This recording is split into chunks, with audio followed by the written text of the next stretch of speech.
1857 की वो चिंगारी जिसने भारत को जगा दिया। हिंदुस्तान की मिट्टी सदियों से वीरों की कहानियों की गवाह रही है, लेकिन साल 1857 के उस मंजर ने इतिहास के पन्नों को लहू से लिख दिया। ये सिर्फ सिपाहियों का गुस्सा नहीं था, ये उन करोड़ों भारतीयों की दबी हुई चीख थी जो गुलामी की बेड़ियों को तोड़ना चाहते थे।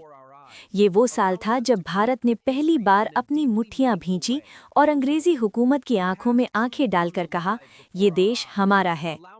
18वीं सदी के अंत तक ईस्ट इंडिया कंपनी एक व्यापारी से शासक बन चुकी थी। लॉर्ड डालहौजी की हड़प नीति ने कई राजाओं के सिंहासन छीन लिए।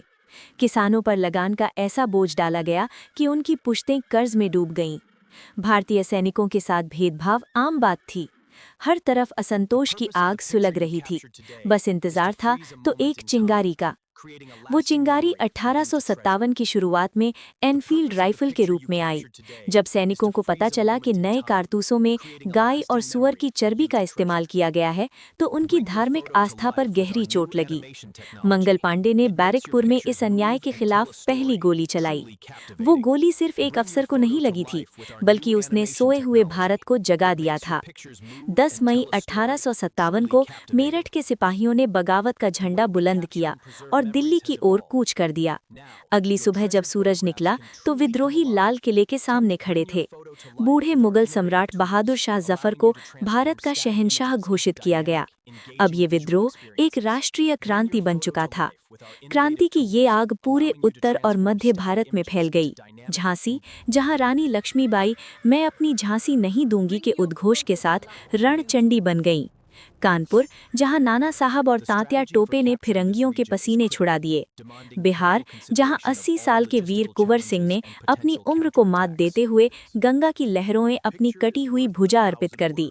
लखनऊ, जहां बेगम हजरत महल ने महलों के आराम छोड़ जंग का रास्ता चुना।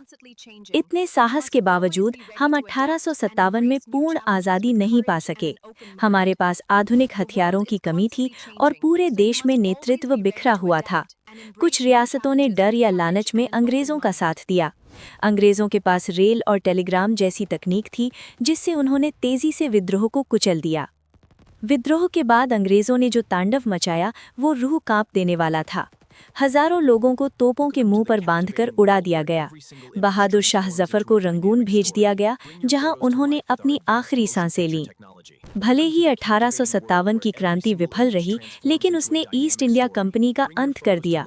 भारत सीधे ब्रिटिश क्राउन के अधीन आ गया। सबसे बड़ी जीत ये थी कि भारतीयों के मन से अंग्रेजों का खौफ निकल गया था। 1857 की वो हार दरअसल 1947 की जीत की पहली सीढ़ी थी। उन शहीदों का खून बेकार नहीं गया। उनकी शहादत ने वो मशाल जलाई जो 90 साल बाद आज़ादी का सूरज लेकर आई।